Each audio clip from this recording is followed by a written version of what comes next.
আজ বানাবো ঘরোয়া প্রসেসে পাস্তা বানানোর জন্য কড়াইতে আমি বেশ কিছুটা জল দিয়ে দিয়েছি। জলটা উষ্ণ গরম হলে পাস্তাগুলো ঢেলে দিয়েছি, দিয়ে আন্দাজ করে একটু লবণ আর 2 টেবিল চামচ সাদা তেল দিয়েছি, দিয়ে পাস্তাটা ভালো করে সেদ্ধ করে নিয়েছি।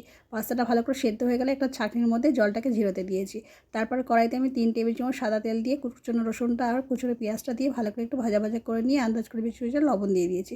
লবণটা দিয়ে পেঁয়াজ রসুনটা আরেকটু নাড়াচাড়া করে নিয়ে গাজরটা দিয়ে ভালো করে আবারও একটু ভালো করে ভাজা ভাজা করে নিয়েছি। এবারে একটু লঙ্কা কুচি, ক্যাপসিকাম কুচি, টমেটো কুচি সব একে একে মশলা সবজিগুলো দিয়ে দিলাম। সবজিগুলো ভালো করে সেদ্ধ হওয়ার জন্য চাপা দিয়ে আমি মিনিট সাতেক হতে দিয়ে এলাম। মিনিট সাতেক পর দেখলাম সবজিগুলো সব সেদ্ধ হয়ে গিয়েছে। তারপরে আমি এখানে সেদ্ধ করে নেওয়া পাস্তাটা কড়াইতে দিয়ে দিয়েছি। পাস্তাটা দিয়ে সবজির সঙ্গে ভালো করে মিশিয়ে নিলাম, নিয়ে তারপর আমি এখানে আন্দাজ করে এখানে হোটেল সুইট টমেটো কেচাপ এবং ডার্ক সোয়া সস দিয়ে ভালো করে মিশিয়ে নিলাম। সব মিশিয়ে নিয়ে তারপরে আমি এখানে প্লেটের মধ্যে পরিবেশন করলাম। সবশেষে ওপর থেকে ম্যাগি মশলা ছড়িয়ে দিলাম।